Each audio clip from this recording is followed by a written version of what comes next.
তো আমি সদৌ অসম অপ্ৰাদেশিত শিক্ষক কৰ্মচাৰী সংস্থাই যোৱা দিনবিলাকত যিমান আলোচনা তথা আমি আন্দোলন কৰিলোঁ সকলো আলোচনা আৰু আন্দোলন চৰকাৰে ভৰিৰে মোহাৰি এটা এটা কৰি আমাৰ এই অনুষ্ঠানসমূহ ধ্বংস কৰিবলৈ ওলাইছে। যোৱা বছৰত আমাৰ LP স্কুল ME স্কুলসমূহৰ মিড ডে মিল আমাৰ ফ্ৰী টেক্সট বুক বাইচাইকেল এই সমস্ত কেঞ্চেল কৰি দিয়াৰ ফলত আমাৰ LP স্কুল ME স্কুলসমূহ ধ্বংসৰ গৰাহত পৰিছে। তাৰ পিছত হাইস্কুল 105খন হাইস্কুলৰ ৰেজিষ্ট্ৰেশ্যন কেঞ্চেল কৰি দিয়াৰ ফলত সেইসমূহ হাইস্কুল আজি ধ্বংসপ্ৰাপ্ত হৈছে।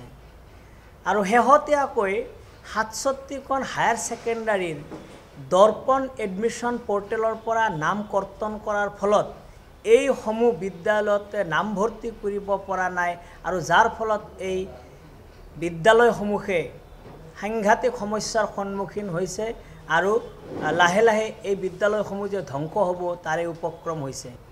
আমি চৰকাৰৰ ওচৰত বিনম্ৰ অনুৰোধ জনাইছোঁ যাতে পৰৱৰ্তী অনুষ্ঠানতে আমি এই অনুষ্ঠানসমূহ জীয়াই ৰখাৰ কাৰণে চৰকাৰে অচিৰে পদক্ষেপ হাতত লয় তাৰ কাৰণে চৰকাৰক আমি বিনম্ৰ অনুৰোধ জনাইছোঁ। আমি মাননীয় মুখ্যমন্ত্ৰী মহোদয়ক এই ক্ষেত্ৰত বিনম্ৰ অনুৰোধ জনাইছোঁ তেখেতে যাতে এই স্কুলসমূহ জীয়াই ৰাখে। এই স্কুলসমূহ আপোনাৰ পৌৰহিত্যতে গঢ়ি উঠিছিল আৰু আপোনালোকেই কাউন্সিলক ভেৰিফিকেশ্যন কৰাৰ কাৰণে অনুমতি দিছিল। মই আশা ৰাখিছোঁ মাননীয় মুখ্যমন্ত্ৰী মহোদয়ে এই ভেৰিফিকেশ্যন অৰ্থাৎ ফিজিবিলিটি ৰিপৰ্টৰ ওপৰত বেছ কৰি এই শিক্ষানুষ্ঠানসমূহক আকৌ পৰ্টেলত নাম অন্তৰ্ভুক্ত কৰাৰ কাৰণে সুযোগ দিয়ে আৰু আমাৰ ছাত্ৰ ছাত্ৰীসকলকো আমাৰ স্কুলসমূহত নামভৰ্তি কৰাৰ কাৰণে সুযোগ দিয়ে। কাৰণ সেই ছাত্ৰ ছাত্ৰী সমস্যা আছিলে আৰু 2013 চন আৰু 2021 চনত যিসকল শিক্ষক পদ প্ৰাদেশিকৰণ আইনৰ পৰা বাহিৰত ৰৈ আছিলে এই সকলোখিনি সমস্যা সমাধান কৰা ইতিমধ্যে মুখ্যমন্ত্ৰী মহোদয়ে আশ্বাস দিছিল আৰু সেই আশ্বাসৰ প্ৰতি আমি সন্মান জনাই আমি সন্থাই তেখেতক সম্পূৰ্ণ ডাটাসমূহ প্ৰদান কৰিছিলোঁ আৰু মুখ্যমন্ত্ৰীক আমি যেতিয়া অনানুষ্ঠানিকভাৱে বিভিন্ন অনুষ্ঠান প্ৰতিষ্ঠানক লগ কৰোঁ তেতিয়া আমাৰ সন্মানীয় মুখ্যমন্ত্ৰী মহোদয়ে কয় ঠিক আছে মই আপোনালোকৰ সমস্যাখিনি চিন্তা চৰ্চা কৰি আছোঁ, খুব কম সময়ৰ ভিতৰত আমি আপোনালোকৰ সমস্যাখিনি সমাধান কৰিম। আৰু এই আশা বুকুত বান্ধি আমাৰ ভেঞ্চাৰ বিদ্যালয়ৰ শিক্ষকসকলে বছৰৰ পাছত বছৰ ধৰি বিনা বেতনে শিক্ষকতা কৰি আহিছিলে। কিন্তু ইয়াৰ পাছতে যোৱা বছৰৰ পৰা কি হৈছে আপোনাৰ LP পৰ্যায়ৰ পৰা আমাৰ ভেঞ্চাৰ শিক্ষানুষ্ঠানসমূহ ক্ৰমান্বয়ে ধ্বংস কৰাৰ পৰিকল্পনা গ্ৰহণ কৰিছে। প্ৰথম পৰ্যায়ত LP আৰু ME আপোনাৰ মধ্যাহ্ন ভোজন সমসাজ বিনামূলীয়া পাঠ্যপুথি বিতৰণ বন্ধ কৰি দিয়াৰ লগে লগে এই বিদ্যালয়সমূহ অট'মেটিকেলি আমাৰ বন্ধ হৈ গৈছে। দ্বিতীয় পৰ্যায়ত আমাৰ 105খন উচ্চ মাধ্যমিক বিদ্যালয়ৰ স্বীকৃতি বাতিল কৰি দিছিলে আৰু শেহতীয়াকৈ আমাৰ উচ্চতৰ মাধ্যমিক শাখা চলি থকা 64খন আমাৰ উচ্চতৰ মাধ্যমিক বিদ্যালয়ৰ প্ৰথম নামভৰ্তিৰ প্ৰথম বৰ্ষৰ যি পৰ্টেল দৰ্পণ পৰ্টেল বন্ধ দি এই বিদ্যালয়সমূহকো এটা মৃত্যুৰ মুখলৈ ঠেলি দিছে।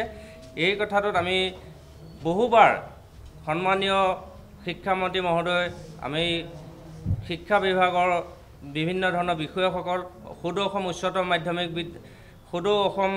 উচ্চতৰ মাধ্যমিক শিক্ষা সংসদৰ সচিব প্ৰমুখ কৰি বিভিন্ন ধৰণৰ বিষয়বৰ্গ মাননীয় শিক্ষা সঞ্চালক মহোদয়ক আমি বহুবাৰ আবেদন নিবেদন কৰি এপ্ৰিল মাহৰ 19 তাৰিখৰ পৰা এই বিষয়টোৰ লগত খুব আমি লাগি আছিলোঁ আৰু এই বিষয়টোৰ লগত লাগি থকাৰ মাজতে আমি এটা কথা ইতিমধ্যে গম পাইছোঁ যে বিষয়টো মাননীয় মুখ্যমন্ত্ৰী মহোদয়ৰ যোগেদিহে মানে এটা স্থায়ী সমাধান হ'ব।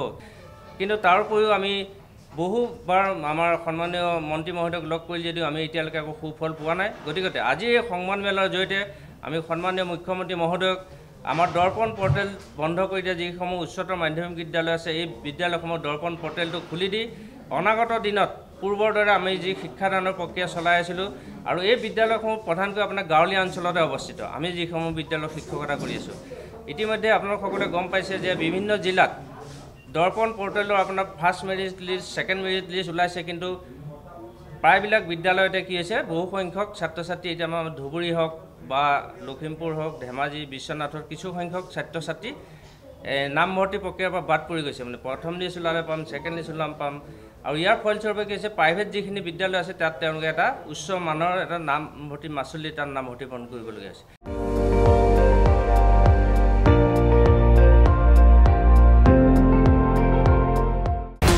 আপুনি চাই আছে ND24 সৰ্বশ্ৰেষ্ঠ নহয় সৰ্বোত্তমৰ দৌৰত।